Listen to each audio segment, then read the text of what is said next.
So the first one, Far Cry 6 did release this week as well. A game that like me, you, and John are just like really unsure if we want to get, or we kept forgetting it was coming out. And the reviews are two different ends of the spectrum. Literally two different ends. You'll get some reviewers, like some magazines and websites, whatever, where it's just like, oh, this is a 10 out of 10. This is a 9 out of 10. This is a 4.5 out of 5. And you'll have like another one, like I think IGN was one. I could be wrong on IGN if they did. No, it might have been VGC, where they gave them like a 4 out of 10. Another company gave them like a 3 out of 10. Like we have two different ends of the spectrum of reviews for this game. Very, very mixed. And I've even seen some, just some like streamers, playing the game, whatever, that I've just talked about that they like it because it fills the need of what they were wanting. Yes. Like, let's say how John has described Biomutant, for example. But they do acknowledge that it's just fucking Far Cry. It's just stale, same formula Far Cry. That seems to be the thing that I was getting from stuff, seeing people reviewing and whatnot, is that it is a Far Cry game, but take that as it is stated. It is a Far Cry game. So that same routine that they've been doing and formula they've been using since back in Far Cry 3, when the series first blew up. That's what it is. Just now with a Latin-esque spin on it and revolution and whatnot and stuff like that.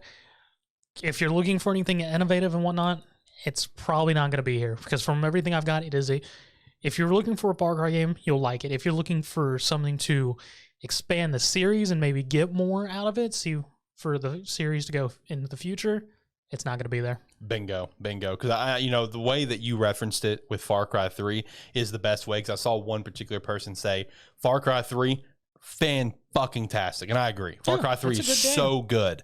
But then the problem is every Far Cry after that was kind of the same thing. It's been the same thing, just skinned differently. It's literally all it's been. Same formula. Maybe they add a couple things here and there. I mean, I think the last one, which they sort of took a try with, but it didn't do so well, so they went away, was Primal. Primal. Primal was a different take. They went with it, and then, I mean, it was sort of okay received, and they just went, okay, back to what we know. Which was, I think after that, it just went back to, I think that was 5. Yeah, it was 5. Yeah, because Primal came out after 4. I actually liked 4. 4 was entertaining, but 3 was like peak.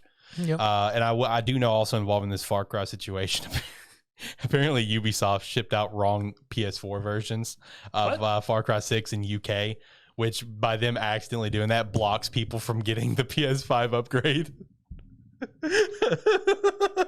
Ubisoft, what are you doing, baby? What are you doing? This is why they're going to get purchased by Xbox. We're calling it. My God, guys. You make money off boxes. You couldn't figure out the right one. Yep. This is why me and Zach are calling that Ubisoft could potentially be a purchase by Xbox. But, when it comes to this whole thing with Far Cry, I did see some reports that the next Far Cry, which I feel like we hear this every time there's a mediocre, stale game release. Everyone's like, oh, don't worry, the next one. But apparently the next Far Cry could really shake up the franchise, but with a massive focus on multiplayer, which... Let's look at their other big franchise. If Assassin's Creed Infinity is exactly as we know it, where it's going to be like this big online experience, I guess it would make sense that they're going to do the same thing with Far Cry. I mean, I can see it work for Far Cry because, I mean, depending on what multiplayer they decide to do, I mean, 5 was okay, but the thing that most people had fun with Far Cry 5 was actually the multiplayer, because it came in with a built-in level editor. And everything, and people had tons of fun, communities and whatnot, just creating weird ass levels and whatnot, playing on those. What if they took like a Far Cry online approach where it's something similar to, hopefully I say the right game, that I'm thinking this is what the game is, but isn't Rust like an online game where you just like a survival game, you can build like your own little what if they took an approach like that, where like I would never play it again. That would be it for you. I mean, I don't like those types of games. So. Okay. See, I haven't really jumped into those types of games, so I don't have an actual opinion. But do you see that as a potential? Like that? Because I thinking about it, I'm just like, okay, I could actually see them going down that route. I mean, yeah, I could see them going down that road, but it would take a different bit of a changing of mechanics and stuff based on what Far Cry is currently. I feel like. Fair enough.